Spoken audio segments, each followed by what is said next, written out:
Okay, I'm taking a small break from Cyberpunk to bring you another Witcher 3 video. I told you I'm not done with the game yet, so today we're going to have a look at 10 details hidden in plain sight among the landscape of Skellige. More specifically, those are large-scale rocky drawings on the land that can only be seen from bird's eye view or from tall hills and mountains. They are inspired by real-world stuff. I think the technical term is geoglyphs. The most famous ones are probably the Nazca lines, but there are ones on the British Isles as well, and there are more of them elsewhere, in Kazakhstan for example, and so on. In fact, some of you may remember that I showed a couple of them in my Details Missed video about Skellige, and that's because they were the only ones that I managed to find on my own. However, there is this loyal viewer of mine, huge Nilfgaardian fan, and an artist, who sent me the locations of not just 2 or 3, but a whole 10 of them. So let us go over each and every glyph now, and I'll show you what they are, where they can be found, and from what points they can be observed. Before we begin though, let me remind you that I've got nearly 100 videos in my Witcher 3 Details playlist, so if you've missed any of them, you should have a look at the link in the description. Okay, enough lollygagging, let's get going. The first one is right about here, south of Kertroldes Harbor.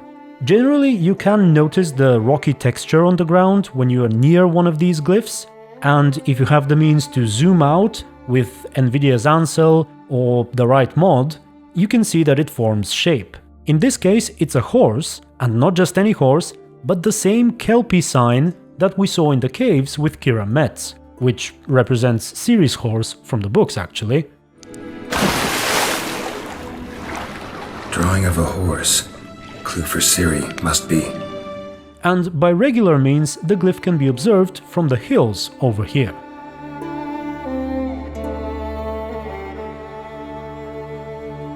Okay, next up we have something that's kind of tricky to decipher, but upon closer inspection I think it's a man who is shooting his bow at some kind of animal, and beside him there are 2 smaller ones. So perhaps a hunter who's accompanied by his hunting dogs? It is located right next to Ranveig or Ranveig, however it's pronounced, and if you can't unlock your camera, you can normally observe it at a lower angle from here. Right, we move north for the third glyph over here by the lake. It represents 2 people dancing or something. One of them in fact does seem like he has his private parts exposed, which may be a reference to one of the British glyphs. Not quite sure, but anyway, they can be seen very clearly from this hill.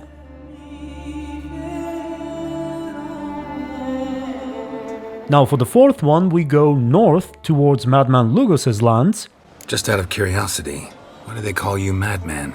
Yeah! That's why. It's located right next to Arimbjorn. This one is a little tricky to decipher. I suppose it's a longship of sorts, although from the other side it kind of looks like a crab to me. And if you've seen my Details Missed in Skellige, you should know that I have a special relationship with the local crabs.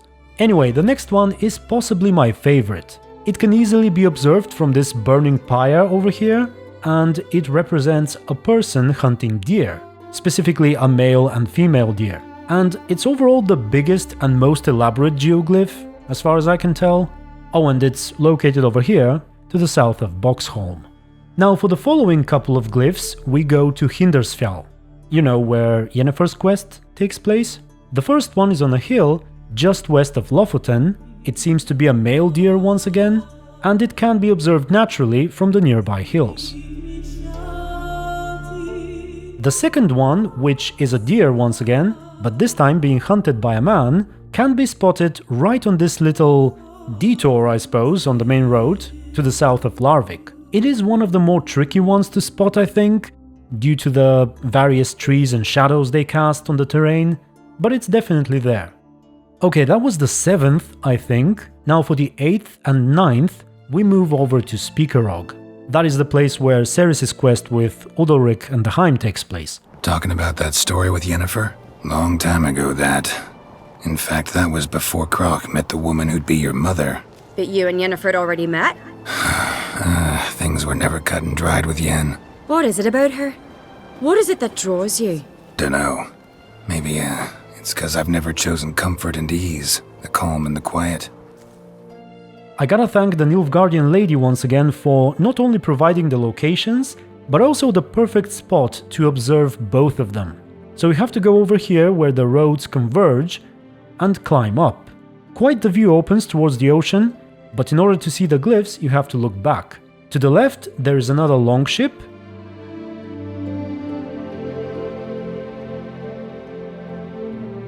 and to the right, well, it's quite difficult to tell, but I think it's once again a couple of people just standing around. And the final 10th glyph is by its lonesome self on the edge of this island here. It may actually be the most difficult one to spot. It appears to be a person once again with their hand up in the air, but if you lack the ability to unlock your camera, it may be quite easy to miss, since even the view from the nearby hills isn't that great. Under the right light I suppose you can probably spot it from below as well, but regardless, that was all I had for you today. I must say that while I knew that more of these exist, I had no idea there are that many. So please let me know if there are any others that I didn't include in this video, and whether or not you found any of these yourselves. Right, I'll be back to Cyberpunk for a while, but there'll still be more Witcher 3 videos in the future. Until then, thank you very much for watching.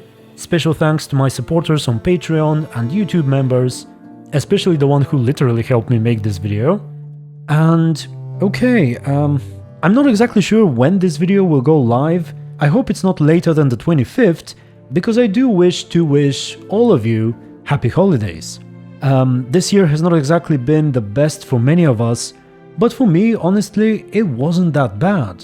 To a large extent because I had a beautiful daughter born a few months ago, but also thanks to all of you who have been with me in the comment sections and Discord and wherever else, leaving overwhelmingly positive and inspiring comments and messages that just make me want to keep going. So thank you very much for that as well, and I hope that in 2021 I'll continue to deliver the kind of content that's worth watching. I also hope that whatever plans and desires you may have for the future come true, and I just wish you all the best. And with that said, until the next video, stay tuned and be good.